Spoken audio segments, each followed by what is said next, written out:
नाम गुरु जी। प्रणाम गुरुजी। प्रणाम। जी प्रणाम जी। प्रणाम। प्रणाम गुरुजी। प्रणाम। प्रणाम। प्रणाम गुरु जी। प्रणाम गुरु जी। प्रणाम। आप लोगों का बहुत बहुत स्वागत है। आज हम लोग जैनियों की साधना करेंगे। जैन धर्म को थोड़ा सा समझते हुए हमारे भारतवर्ष में 24 तीर्थंकर हुए जैनों के, और 24वें तीर्थंकर हुए महावीर जैन।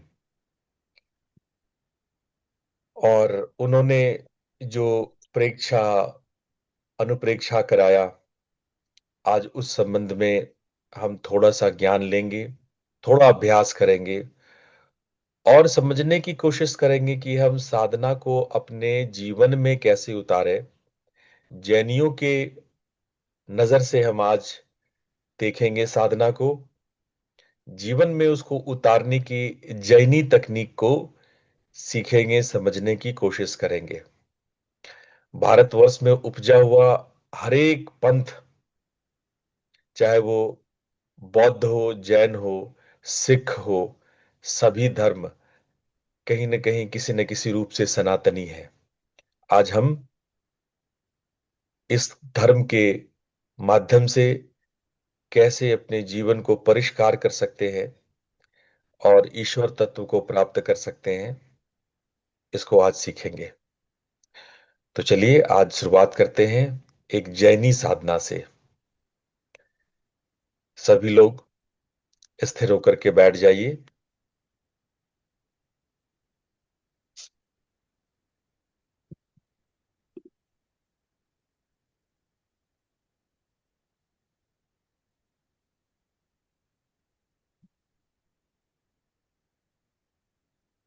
आज हम लोग प्रेक्षा ध्यान करने वाले हैं।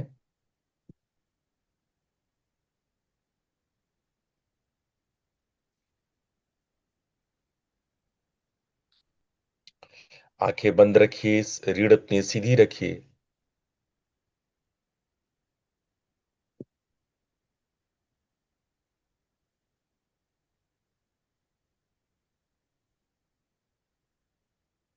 हम लोग अपने पूरे शरीर को पहले शिथिल करेंगे, रिलैक्स्ड करेंगे। रिलैक्स योर आईज, अपने आंखों को रिलैक्स करें। आंख के मसल्स को रिलैक्स करें, ciliary muscles. Relax your facial muscles.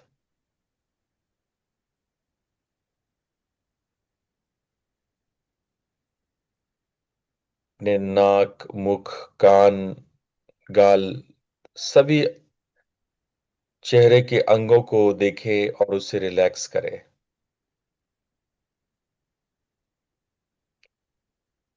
Relax your throat, अपने गले को रिलैक्स कीजिए, कंधे को रिलैक्स कीजिए, छाती को रिलैक्स कीजिए, पीठ को रिलैक्स कीजिए, पेट को रिलैक्स कीजिए, कमर को रिलैक्स कीजिए।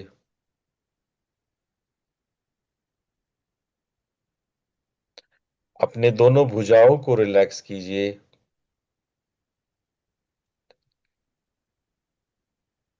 दोनों पैरों को रिलैक्स कीजिए।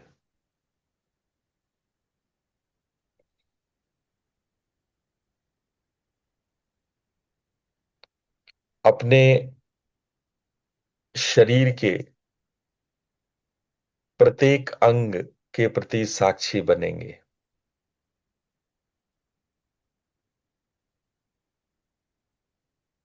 ध्यान दीजिए अपने शरीर में, जहां भी कहीं तनाव, खिंचाव, कोई शरीर भारी है, हल्का है, उसका तापमान क्या है, शरीर के अलग अलग पॉइंट्स में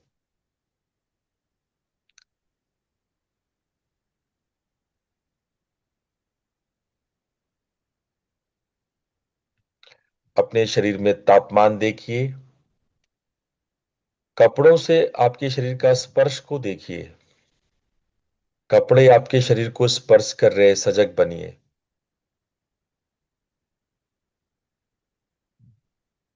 जिन अंगों पे कपड़े नहीं है वहां वायु का स्पर्श है, वायु छू रहा है।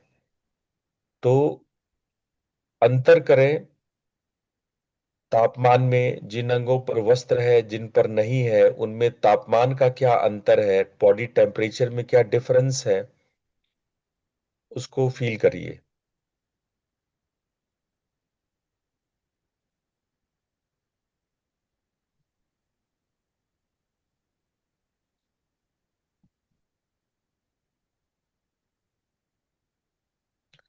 इसको हम लोग काया प्रेक्षा कहते हैं।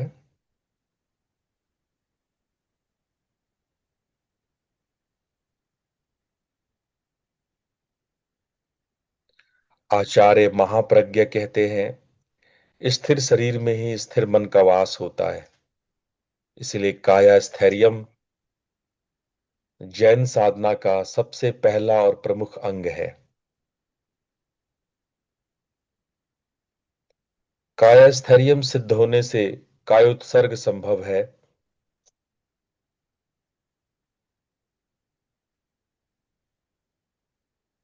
जैनी आचार्य मानते हैं कि सभी ध्यान विधियों का प्रवेश द्वार यह काया की स्थिरता ही है। शरीर को पूरी तरह से रिलैक्स कर लें। शरीर में होने वाले हर मूवमेंट्स, एक एक टिश्यू और सेल के प्रति सजग बने।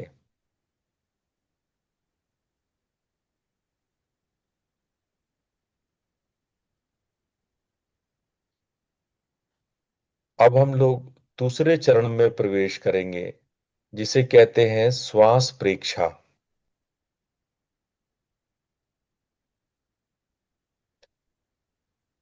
नाक में वायु के टच को अनुभव करेंगे।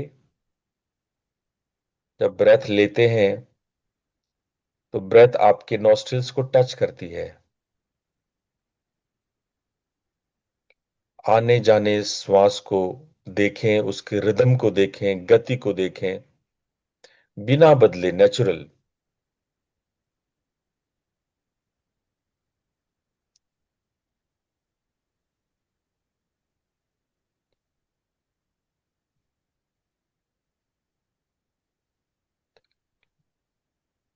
यह श्वास आपके नासिका में, कंठ में और छाती में यानी फेफड़ों में स्पर्श करता है। उन सारे स्पर्श बिंदुओं के प्रति सजग बनिए। The breath touches your inner nostrils, your inner throat, the breath passage, whole pipe,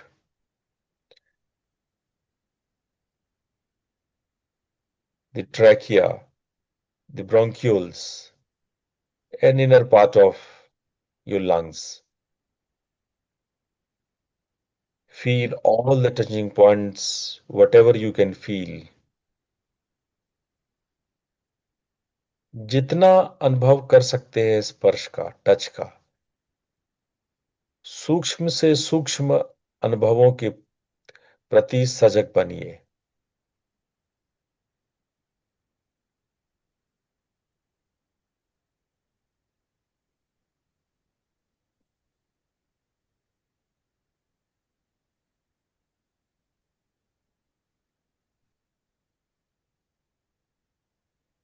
श्वास के प्रति दृष्टा भाव लाएं।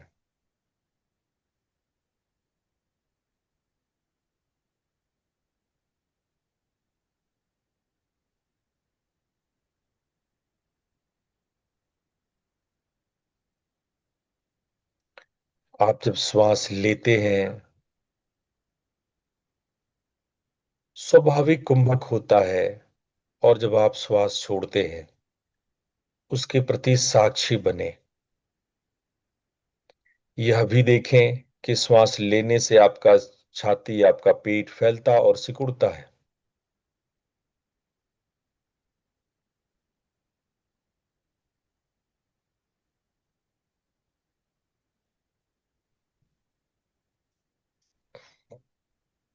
ध्यान रहे जैनी साधना में साक्षी भाव में ये भावना नहीं होना चाहिए कि मैं श्वास ले रहा हूं। मन के साथ श्वास का तादात्म्य नहीं होना चाहिए, आइडेंटिफिकेशन नहीं होना चाहिए। जैन मुनि कहते हैं कि मैं श्वास ले रहा हूं इस भावना से बचें, बल्कि ऐसा सोचें कि श्वास हो रहा है, हम केवल दर्शन कर रहे हैं, ये घटना घट रही है। अपने आप को उसमें तादात्म्य ना करें, उसको आइडेंटिफाई खुद से ना करें। इसका अलग से इंस्ट्रक्शन दिया जाता है कि आप अपने साथ श्वास का तादात्म्य नहीं करेंगे।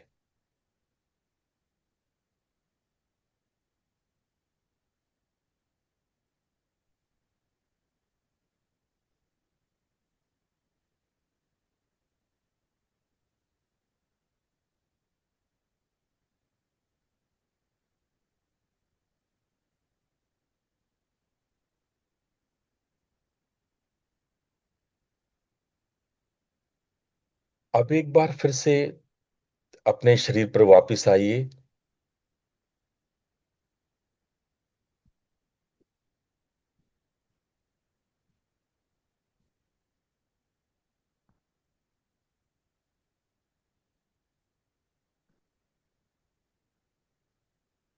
और सिर से पांव तक धीरे धीरे ध्यान को ले जाइए।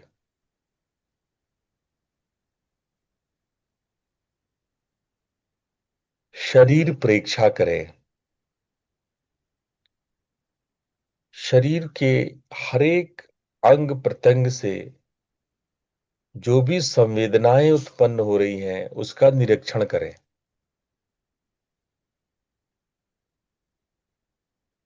सर से पैर तक स्कैन करें और कहीं भी कोई सेंसेशन हो रहा है, संवेदना हो रहा है, उसको खोजें, उसको अनुभव करें। क्या कहीं पे दर्द है? क्या कहीं पे तनाव है? क्या कहीं पे कोई खिंचाव है? उसे बदले नहीं, उससे भागे नहीं, उसको बस एक साक्षी भाव की तरह देखें। अपने हृदय के स्पंदन को, धड़कन को,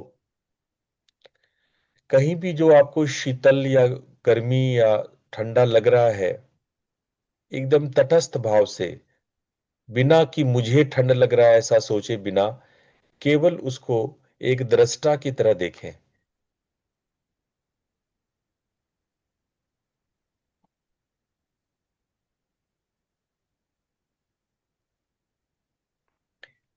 कहीं भी तकलीफ हो रही है तो उसको समभाव की तरह देखें, संवेदनाओं में बहे नहीं, बस दृष्टा भाव की तरह देखें।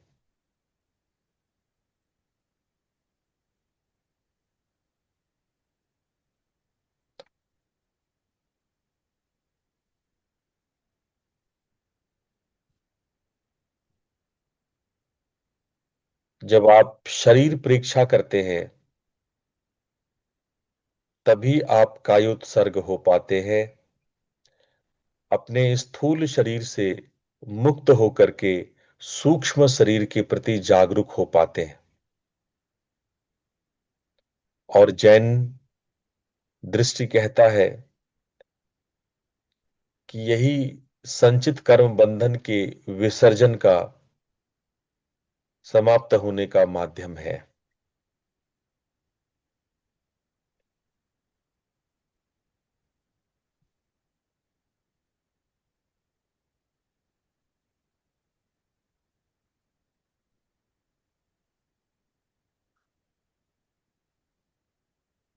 अब हम लोग तीसरे चरण में प्रवेश करेंगे, जो जैन दर्शन का मूल साधना है, चैतन्य केंद्र।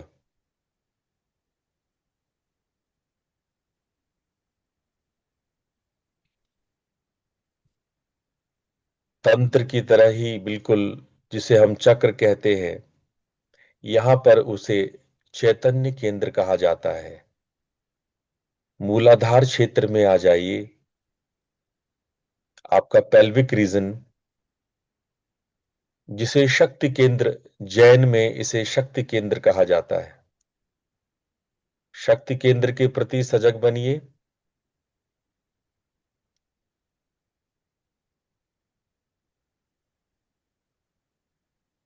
यह शक्ति केंद्र जीवन शक्ति और यौन ऊर्जा का कंट्रोलर है।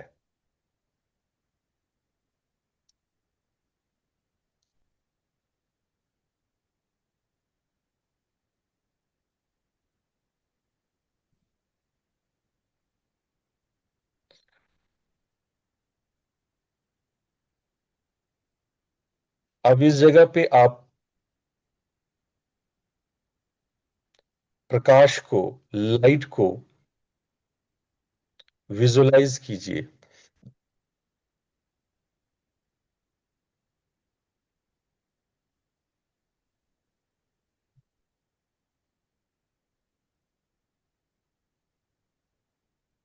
लाल रंग के प्रकाश को श्वेत सफेद रंग के प्रकाश को या पीले रंग के प्रकाश की कल्पना करें। यह प्रकाश ऊपर की ओर उठ रहा है। शक्ति केंद्र से ऊर्जा ऊर्ध्वमुखी हो रहा है।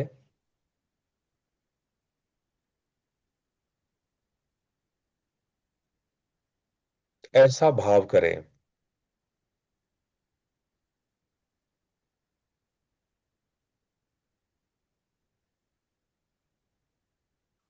शक्ति केंद्र से ऊर्जा ऊपर की ऊपर उठ रहा है, ऐसा भाव करें।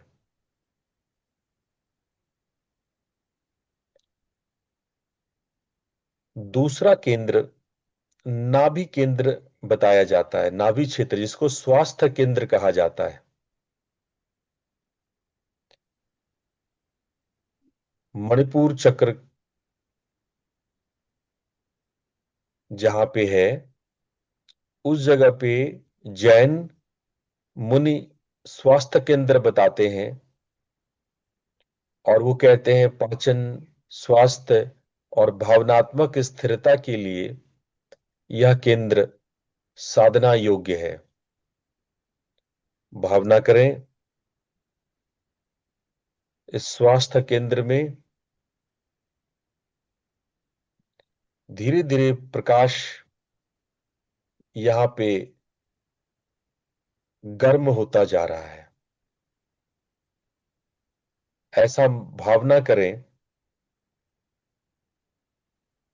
कि नाभि पर ऊर्जा हवन कुंड की भांति गर्म होता जा रहा है।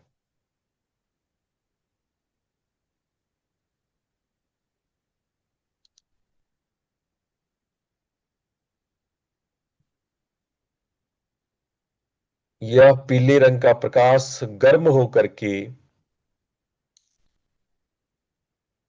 तेजस केंद्र, जो तीसरा केंद्र है, वो नाभि और हृदय के बीच में है। नाभि और आपका नेवल और हार्ट के बीच का जो एरिया है, उसको जैन मुनि तेजस केंद्र कहते हैं। वहां इंसान का व्यक्तित्व, उसकी पर्सनालिटी, उसकी इच्छा शक्ति निर्मित होती है। इस तेजस केंद्र पर आप उस पीले रंग के गर्म ऊर्जा को महसूस करें।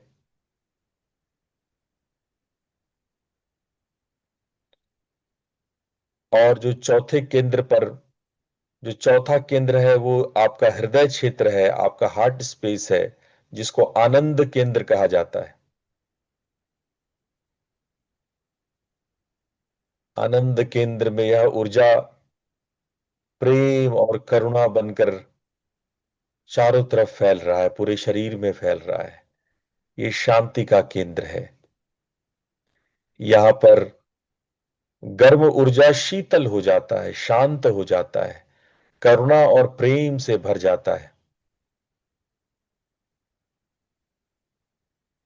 भाव करें, आपके हृदय में यह ऊर्जा प्रेम और करुणा और शांति के रूप में परिणत हो गया है, ट्रांसफॉर्म हो गया है और चारों ओर फैल रहा है।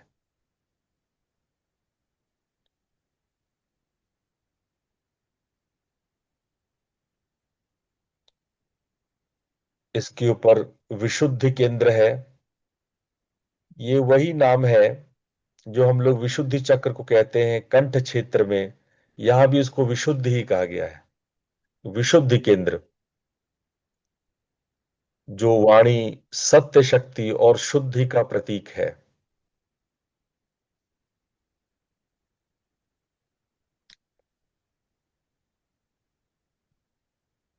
यहां पर जो हृदय से, आनंद केंद्र से आने वाली प्रेम करुणा की लहरें वाइब्रेशंस में बदलती जा रही है, स्पंदन में बदलती जा रही है।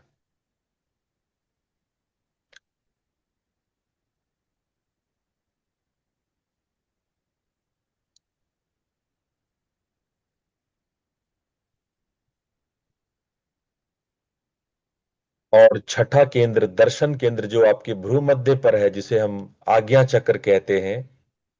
जैन दर्शन में इसे दर्शन केंद्र कहते हैं, जो अंतर्ज्ञान, प्रज्ञा, विवेक का प्रतीक है। इस दर्शन केंद्र में एक अंतर प्रकाश या स्पंदन, एक इनर लाइट के रूप में, एक अंतर प्रकाश के रूप में, प्रकाश के छोटे छोटे कण, द लाइट पार्टिकल्स, आपके भीतर अंतर प्रकाश के रूप में अनुभूत हो रहा है, फील हो रहा है, ऐसी भावना करें।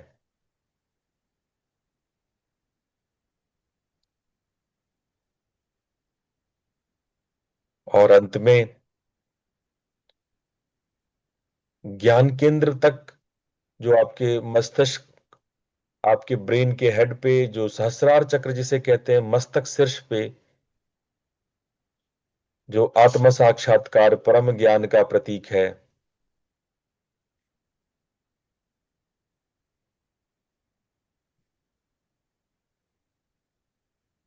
आप महसूस करें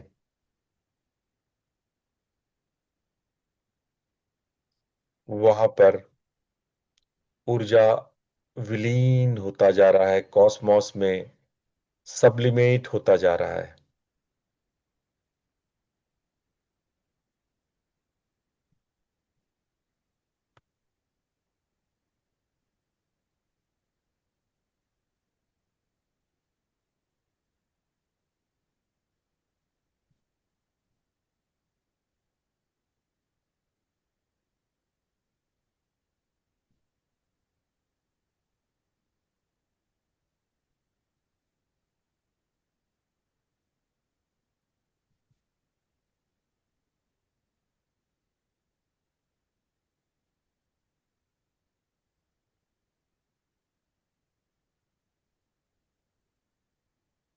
हम लोग अगले चरण में प्रवेश करेंगे, जिसमें अपने अंदर की गंदगी को हटाएंगे। हमारे अंदर 6 प्रकार की गंदगी है, जिसको लेशिया कहा जाता है। चाहे वो शुभ हो, अशुभ हो, ये कर्म बंधन से निर्मित होते हुए हमारे अंदर नाना प्रकार के लेशियाओं को, कर्म बंधन को, गंदगी को उत्पन्न करता है। एक एक करके आप भाव करें कि ये लेशियाएं धीरे धीरे आपके शरीर से विसर्जित हो रही है।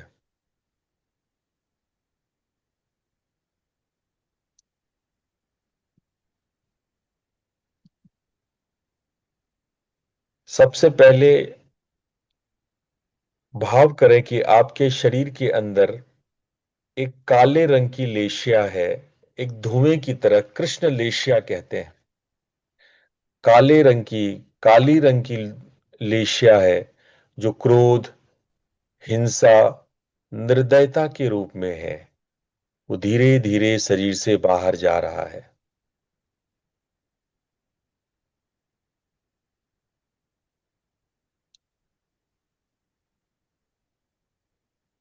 भाव करें कि क्रोध, निर्दयता, हिंसा जो काले धुएं के समान है, वो धीरे धीरे आपके शरीर से धुएं की तरह बाहर निकल रहा है।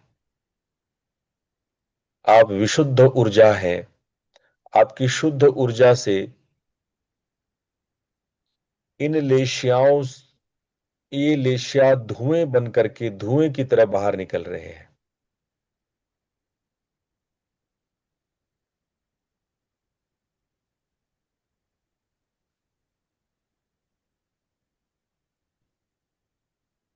दूसरी लेसिया नीले रंग की है, गहरे नीले रंग की है, जो छल कपट कामुकता का प्रतीक है, जिसको नील लेशिया कहते हैं। अब भावना करें गहरे नीले रंग का धुआं आपके शरीर से बाहर निकल रहा है।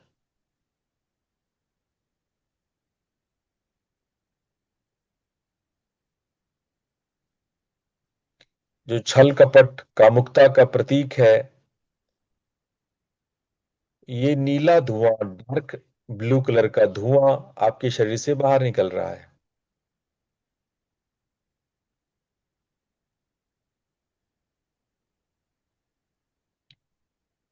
तीसरा लेसिया है धूसर, यानी ब्राउन कलर का, बादामी ब्राउन कलर का लेसिया, जिसे कपूत लेसिया कहते हैं। जैसे कबूतर का रंग होता है, कपूत मतलब कबूतर, सो कहते हैं कपूत लेसिया, धूसर रंग। ये आपके अहंकार, स्वार्थ और चिड़चिड़ापन है, जो धुएं की तरह बाहर निकल रहा है।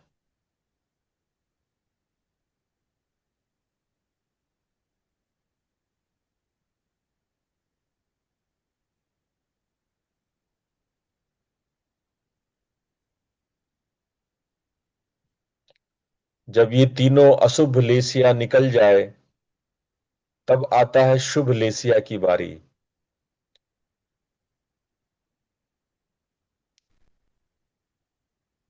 शुभ लेशिया में पहला लेशिया है पीत लेशिया, पीले रंग की लेशिया।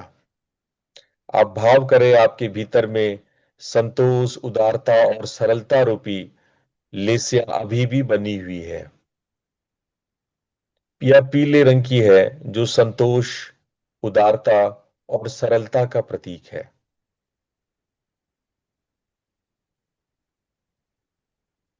ये आपके शरीर के अंदर ही निहित है।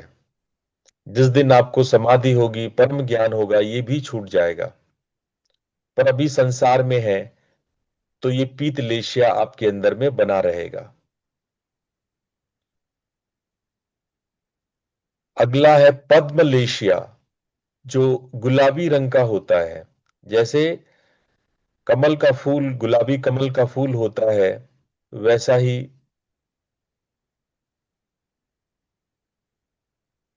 जो प्रेम, दया और शांति का प्रतीक है।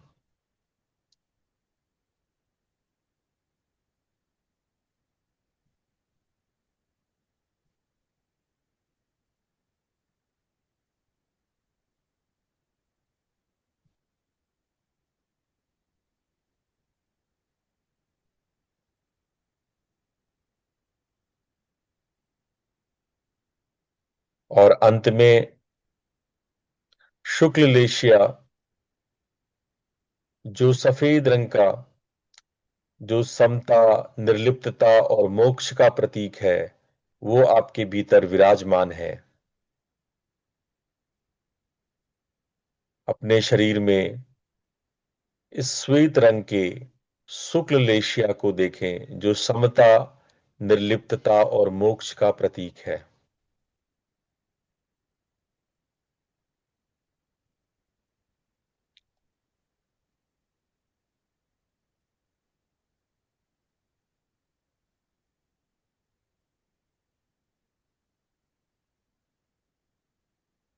वापस अपने शरीर के प्रति सजग बने।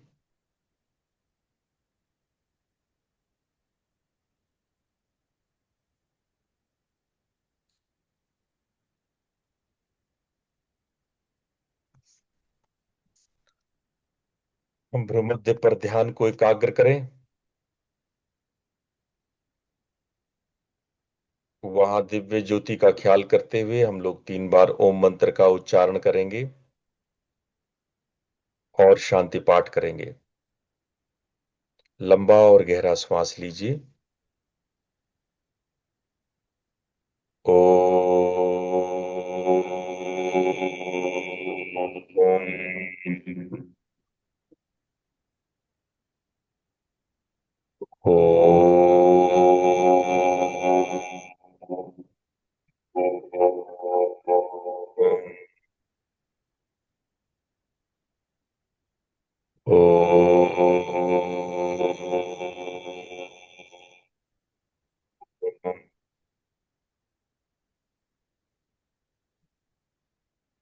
ओम असतो मा सद्गमय तमसो मा ज्योतिर्गमय मृत्योर्मामृतं गमय। ओम शांति शांति शांति। दोनों हथेलियों को आपस में रगड़ते हुए अपनी आंखों पर रखें और धीरे से अपनी आंखें खोलें। तो आज हम लोगों ने जैन साधना करी। जैन साधना में हम लोगों ने काया, शरीर, श्वास और लेस्या, ये 3 प्रधान प्रारंभिक साधनाओं को हमने प्रैक्टिस किया। इसको प्रेक्षा कहते हैं। जब इसको हम बार बार करते हैं तब इसको कहते हैं अनुप्रेक्षा। अनु का मतलब होता है बार बार करना। लेकिन इसमें आप ध्यान रखना, अभी आगे मैं आपको बताऊंगा, 12 प्रकार की विशेष अनुप्रेक्षाएं होती हैं जो अभी मैं आप लोगों को पीपीटी में दिखाऊंगा। उन पॉइंट्स पर मनन करना, कॉन्टेम्पलेशन करना, उन 12 अनुप्रेक्षाओं पर कॉन्टेम्पलेशन करना। देखो, जब आप जिसके संग रहते हो उससे उसके गुण आप में होते हैं ना, संगत से गुण होते हैं। अच्छे विचारों के संग में रहोगे, अच्छे विचारों को अपने मन में लाओगे, उस पर मनन करोगे, कॉन्टेम्पलेशन करोगे, तो आपके भीतर में अच्छी भावनाएं उत्पन्न होगी। जैन मुनियों ने, ऋषियों ने विचारने की इस तकनीक को सीख लिया, जान लिया कि आप अच्छे बिंदुओं पर विचार करेंगे, चिंतन मनन करेंगे, तो न केवल आपके संस्कार उच्च होंगे, न केवल आपके कर्म के बंधन ढीले होंगे, आपकी आत्मा अपनी चैतन्यता आपके पूरे अस्तित्व में बिखेरेगी। वो विशुद्ध चैतन तत्व को उपलब्ध होने के लिए ये 12 अनुप्रेक्षाएं भी करते हैं। हमने आज प्रैक्टिस करके देखा कि किस प्रकार से अलग अलग लेस्या की मदद से, केंद्र की मदद से ये परीक्षा ध्यान किया जाता है। एक बार हम इसको पीपीटी में रिवाइज करते हैं ताकि आपको सारी बातें समझ में आ जाए। आज प्रेक्षा और अनुप्रेक्षा का ध्यान, जो जैनियों की प्रधान साधना है। पहले प्रेक्षा शब्द से हम आपको परिचय करा दें। प्रेक्षा का शाब्दिक अर्थ है अनुभव करना या प्रत्यक्ष देखना। ये ठीक वही मीनिंग है जो विपस्सना का अर्थ है। हमने कल देखा था, बौद्धों में विपस्सना का अर्थ भी होता है विशेष रूप से देखना, विपस्सना। पस्य मतलब टू सी, देखना। जैनियों में भी जो प्रेक्षा का अर्थ है वो भी प्रत्यक्ष देखना ही है।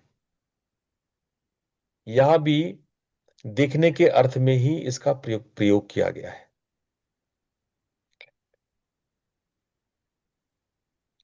अभी हाल में आचार्य महाप्रज्ञ 2010 में जब उन्होंने प्राण निर्वाण को प्राप्त करके अपना शरीर छोड़ा, तो उन्होंने जैन ध्यान पद्धति को पूर्ण रूप से विकसित किया, जो आधुनिक काल में आज के लोग उसको कर सके। आचार्य महाप्रज्ञ की बहुत सारी पुस्तक आपको मिल जाएगी। उन्होंने लगभग हर एक विषय पर अपनी बातें लिखी और आधुनिक समय में जैन धर्म को सशक्त किया। बिखरी हुई जैन के अलग अलग संप्रदायों को एकजुट करके आचार्य महाप्रज्ञ, जो 1920 में पैदा हुए थे और 2010 में उनका निर्वाण हुआ, कैवल्य हुआ, उन्होंने एक विकसित जैन ध्यान पद्धति को हम सबके समक्ष रखा। जब इस ध्यान पद्धति को आप देखेंगे तो इसमें वो सारे वैज्ञानिक तथ्य हैं, मार्ग है, जो आज के आधुनिक समय में हम लोग उसको अपने जीवन में उतार सकते हैं। आत्मशुद्धि का मार्ग उन्होंने बताया। पहले पूर्व काल में जैन साधकों जातकों द्वारा जो कठोर तप किए जाते थे, आज भी करते हैं, उनसे सामान्य लोग भयभीत होते थे कि पता नहीं हमसे ये हो पाएगा ना हो पाएगा। बड़े कठोर तपस्वी मालूम पड़ते थे। पर आचार्य महाप्रज्ञ ने योग, आयुर्वेद और आधुनिक न्यूरो साइंस का समन्वय किया और वो सब चीज उनमें विकसित किया जो जैन पंथ के लक्ष्य को प्राप्त कर सके। महावीर जैन ने जो दर्शन इस भारतवर्ष को दिया, उन लक्ष्यों को प्राप्त करने के लिए जो भी आवश्यक था, वो सब आचार्य महाप्रज्ञ ने। मेरा सौभाग्य है कि मुझे उनसे 2 बार मिलने की, उनके 2 बार मेरे से उनकी मुलाकात हुई। बहुत प्यार से, बहुत अच्छी बातें हुई और जब लाडनू में जैन विश्व भारती की स्थापना हो रही थी,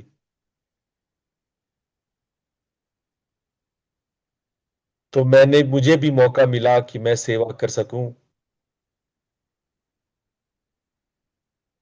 उनके कोर्स कोऑर्डिनेशन में, उनके बोर्ड ऑफ एजुकेशन में मुझे भी स्थान मिला था।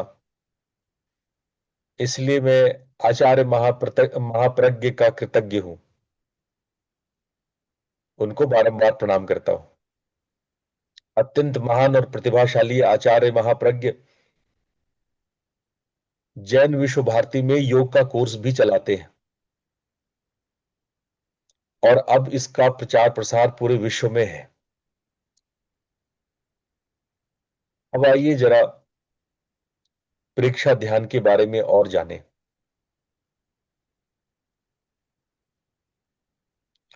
प्रेक्षा ध्यान के 5 अंग हैं जो आज हमने किया। जो आज हमने प्रैक्टिस किया, आप जान लें कि केवल वही तकनीक नहीं है। आज मैंने आप लोग नए हो तो आप लोग के हिसाब से मैंने चीजों को सरल तरीके से आप लोग को बताया। आज मैंने काया स्थिरता कराई, काया स्थैर्यम कराया। आज मैंने आप लोग को श्वास प्रेक्षा कराया। आज आप लोगों को मैंने शरीर प्रेक्षा कराया। आज मैंने आप लोग को चैतन्य केंद्र प्रेक्षा, जिसको जो अलग अलग चक्र थे उसकी प्रेक्षा कराया और लेशिया ध्यान कराया। कायस्थैर्यम में आपको याद हो जो मैंने कराया कि आपको पूरी बॉडी पर शिथिल रिलैक्स कराया और शरीर को रिलैक्स करा के शरीर के प्रति सजग करने की कोशिश करी। ये काया स्थैर्यम था। उसके बाद मैं श्वास पे आया। श्वास, आने जाने वाले श्वास के प्रति सजग, श्वास के सभी आयाम के प्रति सजगता। लेकिन यहां पे ध्यान देने की बात मैंने आप लोग को बताई कि जब आप श्वास के प्रति सजग हो, तो जैनों में ये बहुत इंपॉर्टेंट कोट है कि मैं श्वास ले रहा हूं, मेरा शरीर फैल रहा है सिकुड़ रहा है, ऐसा नहीं करना। इस भावना से बचना है। श्वास हो रहा है, ये घट रहा है। मन के साथ श्वास का तादात्म्य नहीं करते हैं। इस चीज को बहुत ठोस तरीके से आचार्य बताया करते थे।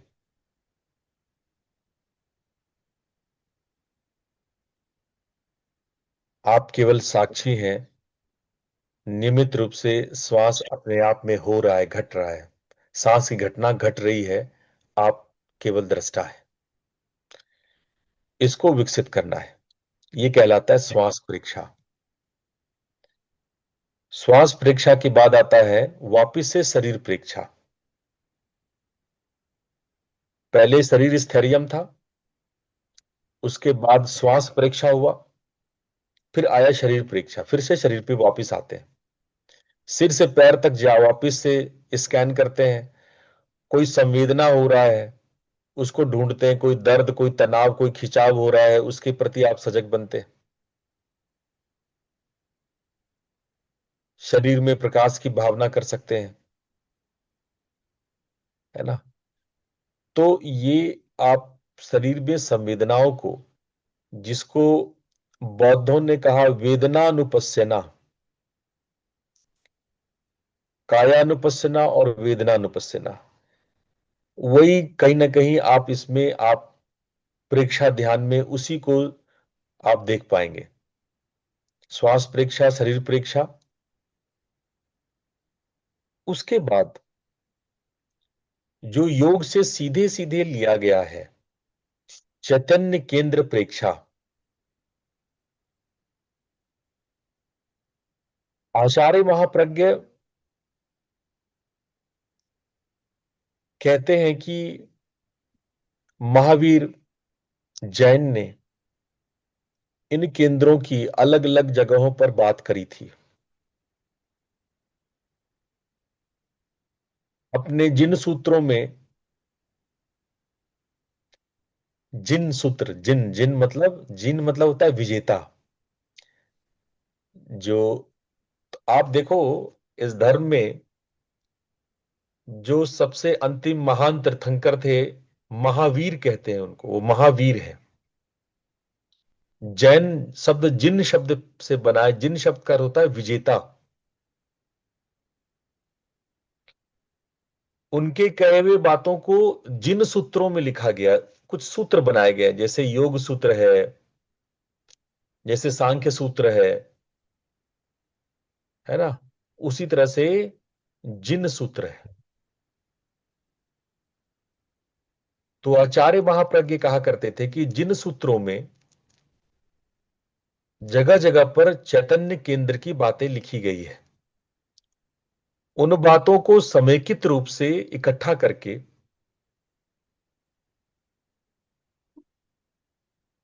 योग और न्यूरोसाइंस आदि की मदद से उन्होंने चैतन्य केंद्र प्रेक्षा का स्वरूप विकसित किया। शरीर में वो सात विशेष ऊर्जा केंद्र जो मन, भावना और व्यवहार को प्रभावित करते हैं। और जैसा आप पहले भी हमारे साथ चक्र के एक्सप्लेनेशन में जान चुके हैं कि ये सारे जितने चक्र हैं वो इंडोक्राइन ग्लैंड से संबंधित है।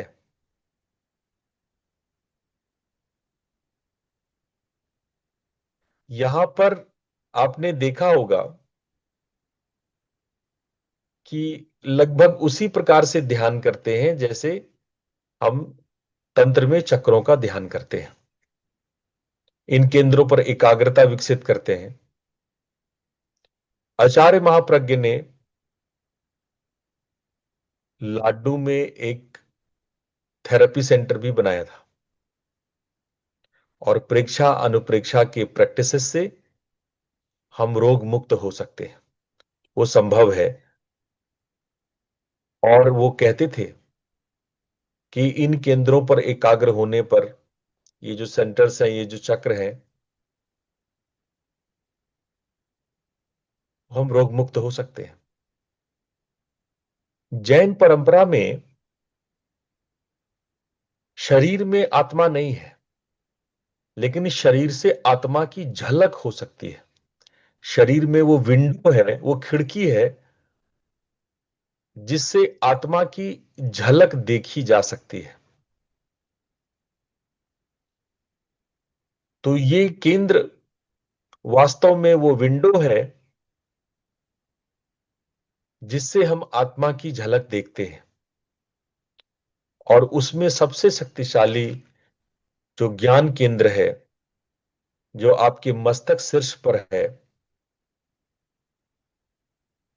उससे हम आत्मा का साक्षात्कार करते हैं। तो ये 7 केंद्र आप देख सकते हैं: शक्ति केंद्र, स्वास्थ्य केंद्र, तेजस केंद्र, आनंद केंद्र, विशुद्ध केंद्र, दर्शन केंद्र और ज्ञान केंद्र। ध्यान रहे, अंतर स्वादिष्ठान चक्र का है। इन चक्रों में स्वादिष्ठान चक्र नहीं है। इन चक्रों में मूलाधार के बाद जो स्वास्थ्य केंद्र है, वो सीधे नाभि है, और नाभि से हृदय के बीच में एक चक्र, जिसको तंत्र में कल्प कहा जाता है, उसको इन्होंने तेजस केंद्र कहा।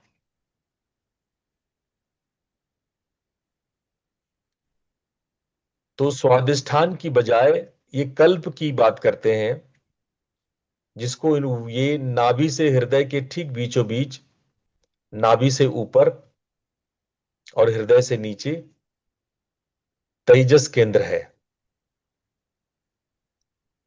और बाकी सारे केंद्र ये नहीं। हमारे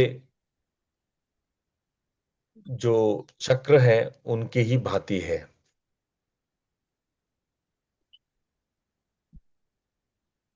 अब आइए अभ्यास की विधि। जैसा मैंने आप लोग को बताया कि अभ्यास शक्ति केंद्र से होते हुए हम ज्ञान केंद्र की ओर आप लोग को कराए, रंगों का ख्याल कराते हुए,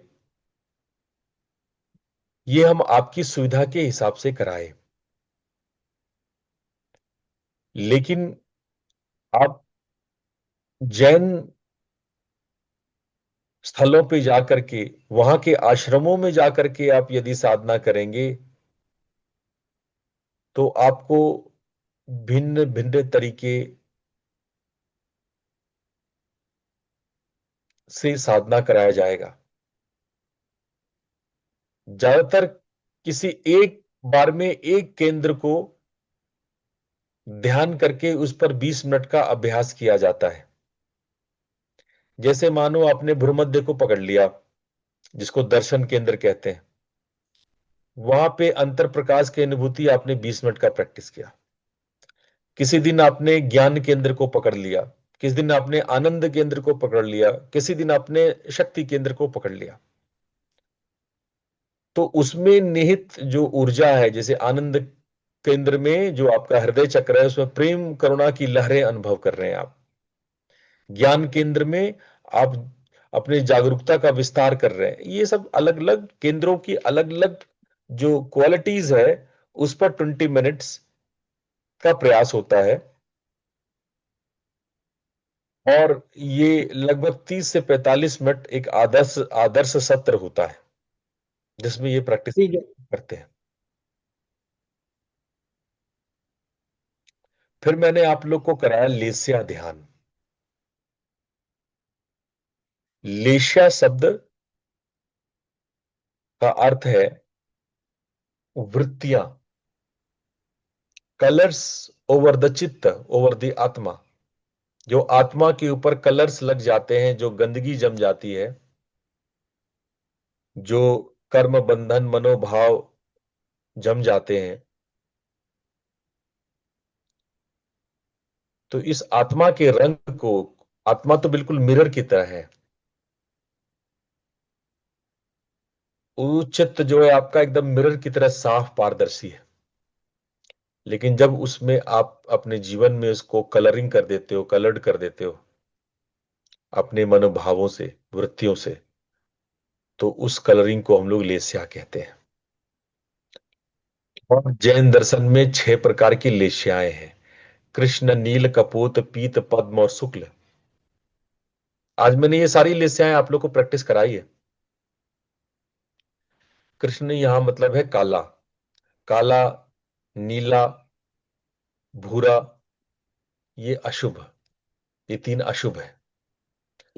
पीला, गुलाबी और जो श्वेत है, ये शुभ कहलाते हैं। पहले हम लोग क्या करते हैं, अशुभ को शुभ में चेंज करते हैं,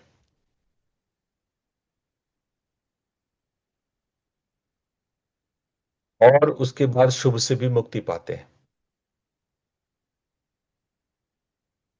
जिन सूत्रों में लिखा है कि लेशिया की शुद्धि ही आत्मा की शुद्धि है,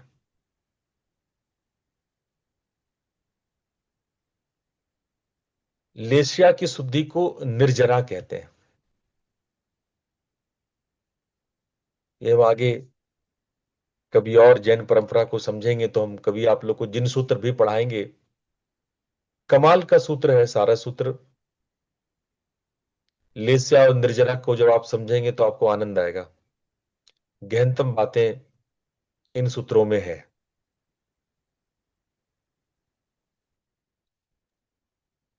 तो ये 6 लेस्याएं, कृष्ण लेशिया जो काले रंग की है, जो क्रोध, निर्दयता और हिंसा का प्रतीक है। जो नील लेशिया है, वो छल कपट कामुकता का प्रतीक है।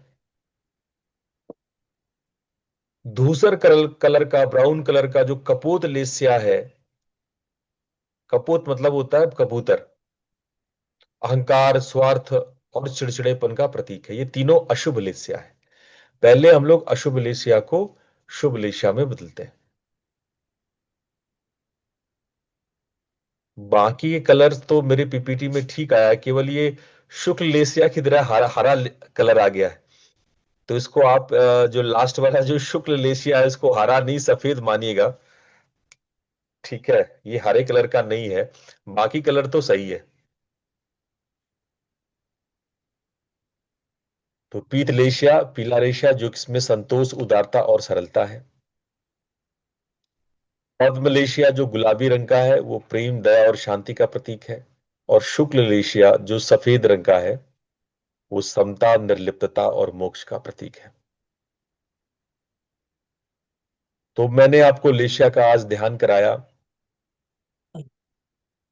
लोग इन्हीं कलर्स का ध्यान करते हैं अपने शरीर में, और उसको बदलने की भी कोशिश करते हैं। जैसे यदि क्रोध, भय आता है तो उसको श्वेत लेस्या में बदलते हैं। इसको कहते हैं प्रतिपक्ष भावनम। यानी कि जैसे ही कृष्ण लेशिया आपको फील हो, तो आप उसको शुभ शुक्ल लेशिया में, समता निर्लिप्तता में चेंज करते हैं।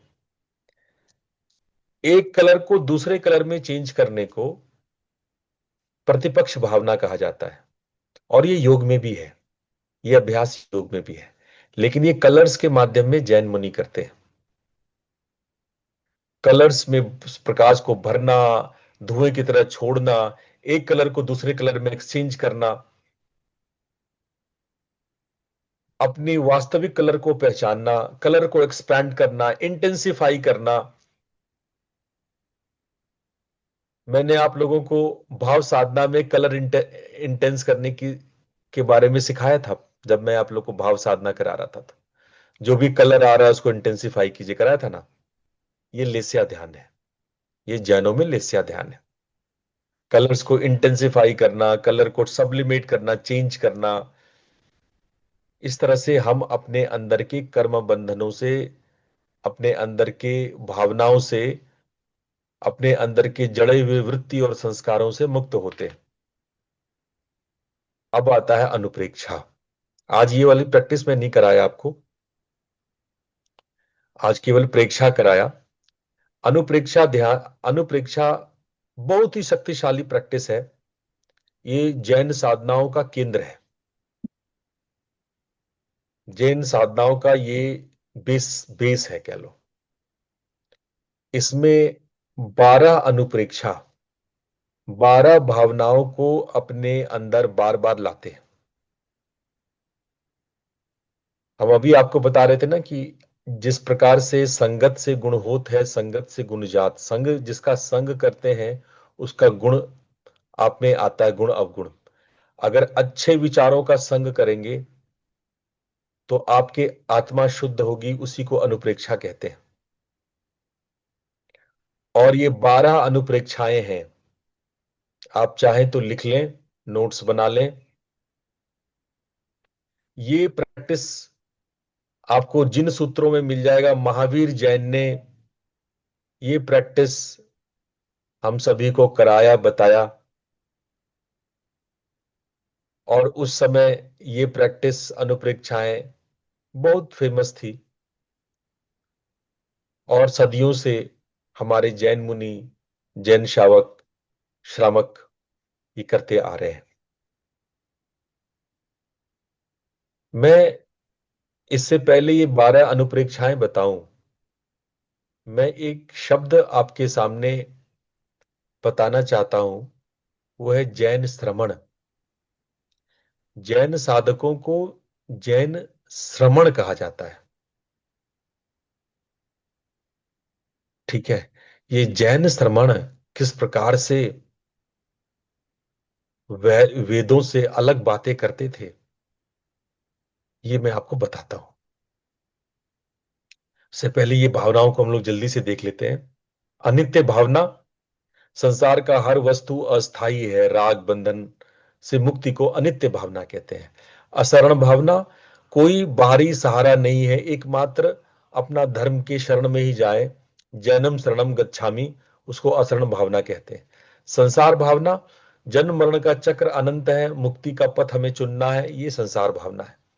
एकत्व भावना, यानी आत्मा अकेली आती जाती है, स्वयं पर निर्भर रहे, है ना, अपने आप को अकेला बनाए। अनित्य भावना, शरीर परिवार संपत्ति सब अलग है, आत्मा से भिन्न है। ठीक है, इसको अन्यत्व भावना कहते हैं। अशुचि भावना, शरीर में अशुचिता का ज्ञान, मोह का नाश, ये अशुचि भावना है। आसव भावना, कर्मों का आगमन, पाप क्रियाओं का त्याग, ये आसव भावना है। संवर भावना मतलब नए कर्मों से अपने आप को रोकना, ये संवर भावना है। इसमें संयम और सतर्कता आता है। निर्जरा भावना, पुराने कर्मों का क्षय, इसको निर्जरा कहते हैं। मैं ये भी अभी बता रहा था आप लोग को, निर्जरा भावना। लोक भावना, विश्व की अनंतता, आत्मा का विस्तार, ये लोक भावना है।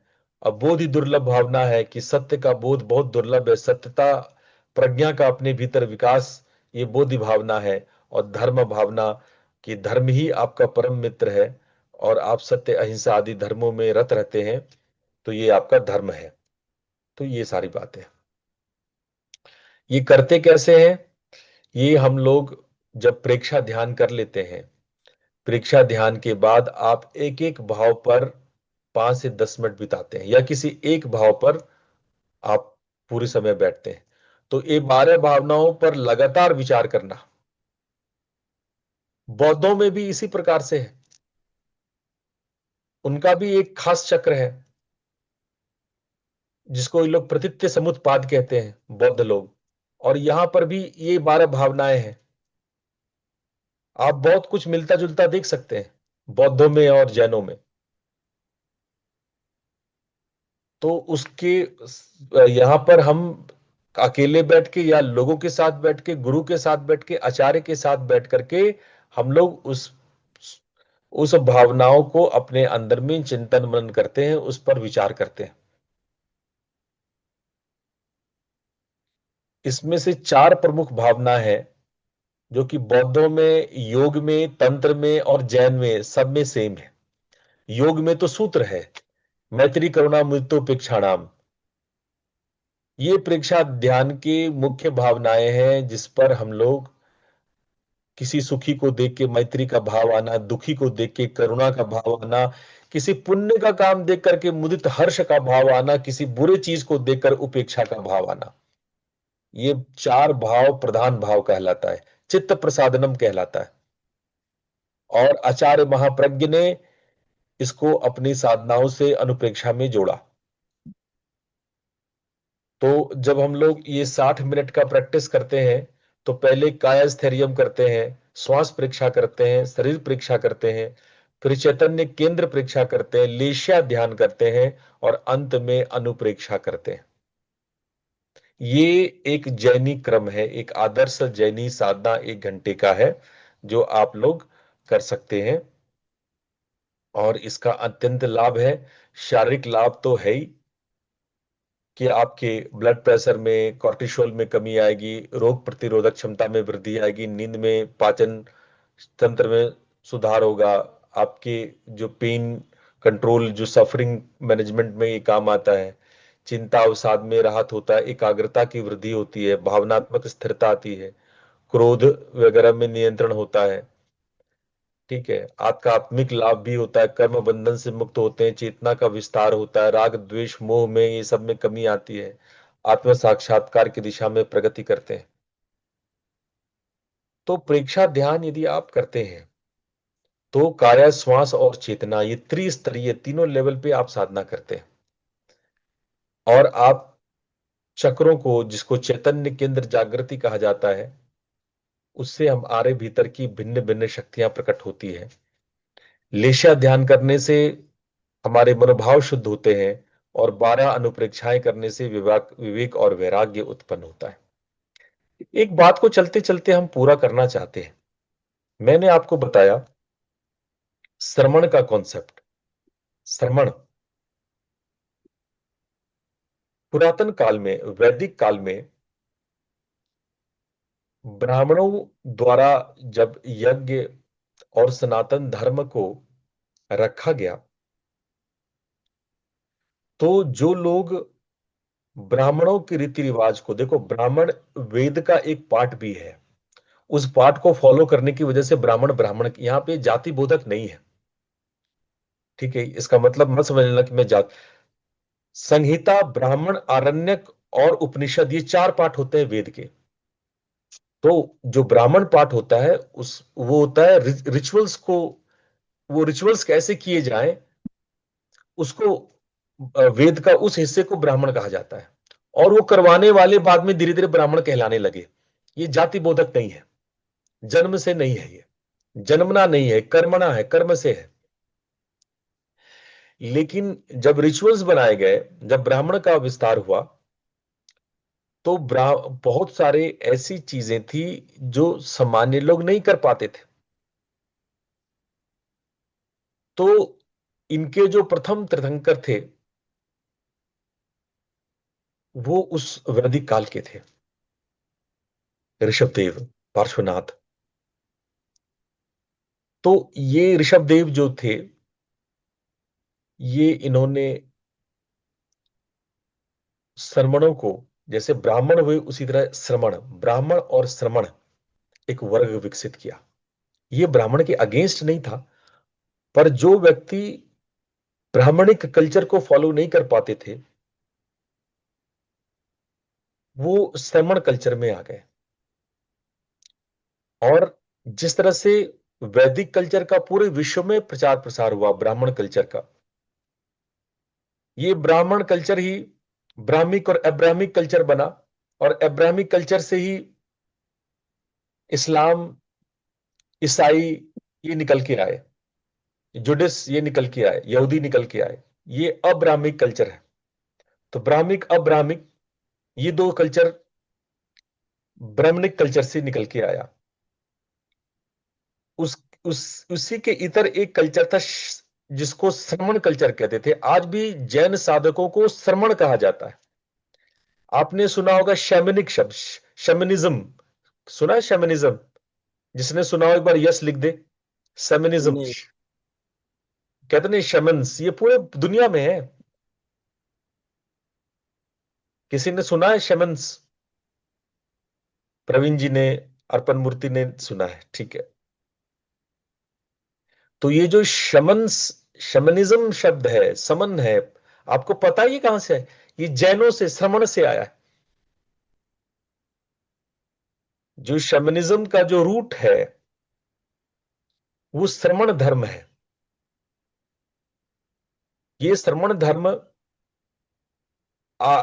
अग्नि में आहुति की बजाय ये ढोल बजा करके अग्नि के चारों ओर नाचते थे।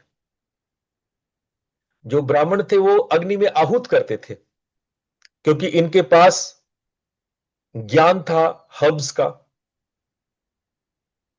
लेकिन वो भोले भाले अभ्यासी, जिनको आयुर्वेद में हर्ब्स का ज्ञान नहीं था, क्या आहूत करना है क्या नहीं करना है, हवन में होम चढ़ाना है नहीं चढ़ाना है, वो ढोल बजा करके यज्ञ के हवन कुंड के चारों ओर नाचते थे। ये श्रमण थे। और आज के शैमनिक को आप देखेंगे, उसमें भी लगभग यही बातें हैं। ये लोग क्या कर रहे हैं? कभी आप लोग में किसी को मौका मिला है शमन्स के साथ समय बिताने का? कोई है जो, जिसको मौका मिला है? यस या नो लिख दे।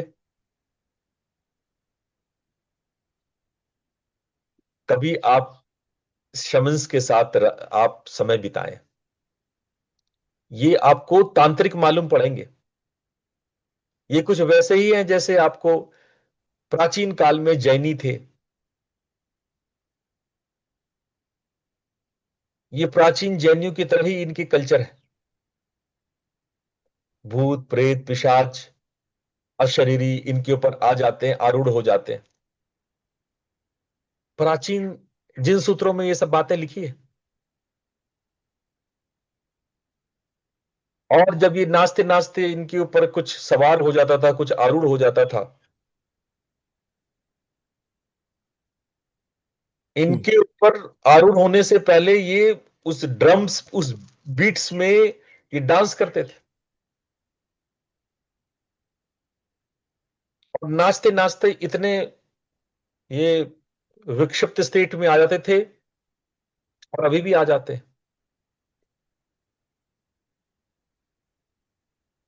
और इनमें कुछ सवार हो जाता था।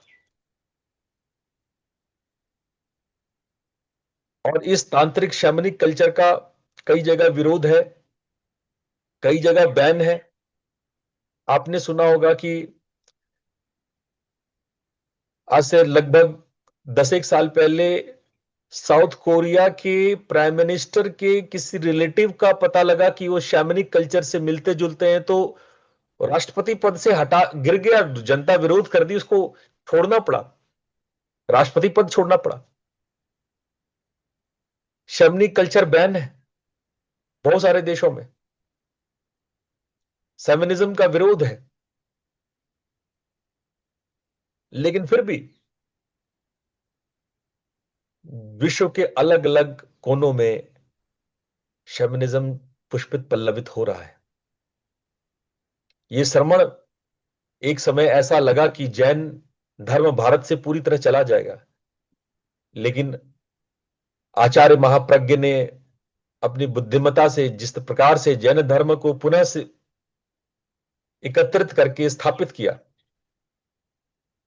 उसी प्रकार इतने झंझावत से, इतने आंधी तूफान से भी शैमनिज्म बचा हुआ है। हम लोग को चाहिए कि थोड़ा इन धर्मों के अलग अलग खूबसूरत रूपों को देखें। प्रशांत जी, आप कुछ प्रश्न पूछना चाहते हैं?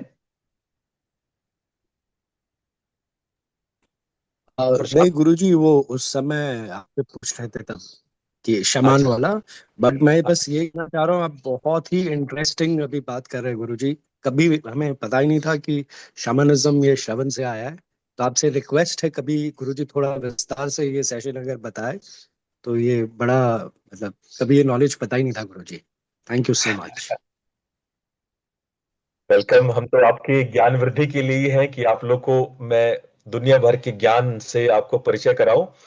तो आज जैन का इतना ही। हम किसी दिन जरूर हम जिन सूत्रों की व्याख्या करेंगे, आपको जैनिज्म के विषय में अद्भुत जानकारियां देंगे जो बहुत लोग नहीं जानते हैं। तो आज इतना ही।